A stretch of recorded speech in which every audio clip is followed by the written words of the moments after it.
پرسیارەکەم دەربارەتی ناو قەبرە نازانم زۆر خەمی ئەوەمە من خۆم فۆبیام هەیە لە کرم ئەجا زۆر بیریرێکەمەوە زۆر ئەترسم ئەڵێم تۆ بڵێ کە ئەو کەسانی کە ئەمرن هەست بەواکن کە چۆن کرم گیانیان ئەخوات ئەگەیان لێ ئەبێت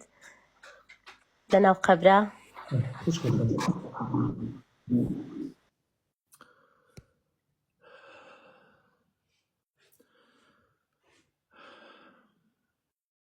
طبعا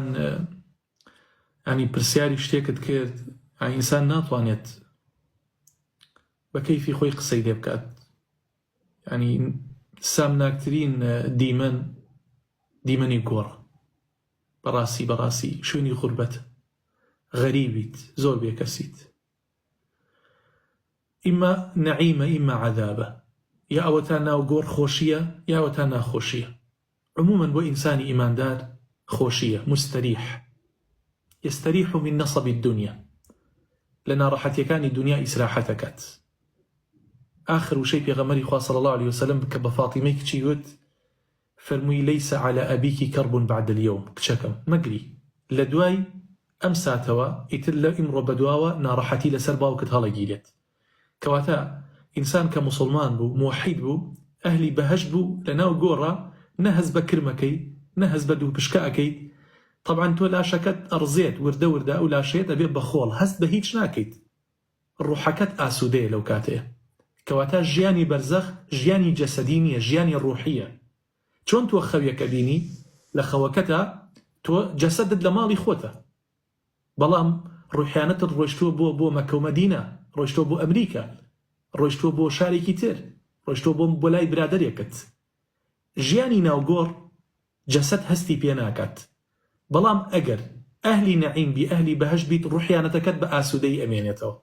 يعني تو وجهه جسدت شون للدنيا هز بخوشيكات لناو قبري شابه همان شيوه شكا في غمرة فرمية صلى الله عليه وسلم أبي بباخشي لباخشكاني بهش وكردوا كانت أبي بإنسانك جوان ولا قلطة أبيض تا قيام ساعة. بلام أجر خلقك خراب بيت أجر مستحقي عذاب بي كافر كانوا طغاة وظالمين وكسانيك بيباورن بلي حزب واكيك كرم لاشت أخوات كمار أدخوات همو عذاب ونارحتي كتبوديت وأبي حفرة من النيران أبي بتشالق لتشالكاني دوزخ بويا بجياني ناو قور بوشي وازيه تو بيد لو مكروا كرم أم خوايا كرم ناوخوا بيد لو بكروا خوشترين ساعة كاني جيانت أو رجبي كتيايا أمريت همو جا أو دعايا لياد مثلا بڵێ خوایە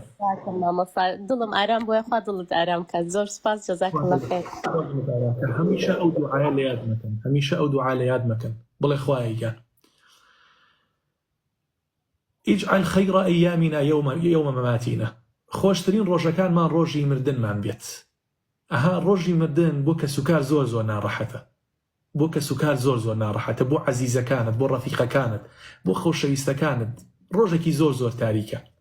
بەڵام ئەو ڕۆژە خۆشترین ڕۆژی ئیماندارە.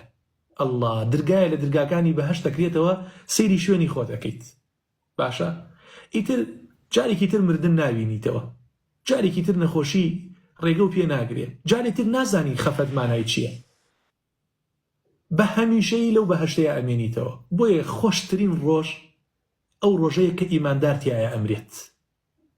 تەنانەت پێغەمبەری خوا صلی الله عليه وسلم لەسەر مەرگا بوو ئەی فەرموو بەلی الرەفیع الأعلى وەکو بڵێ پرسیاری لێکرا ئایا ئەتەوێت لە دنیاە بمێنیتەوە یان بچیتەوە بۆ لای خوا ئەیوت ئەمەوێ بچمەوە بۆ لای خوا. خۆشترین ڕۆژەکانی ئیماندار ئەو ڕۆژەیە کە ئەگەڕێتەوە بۆ لای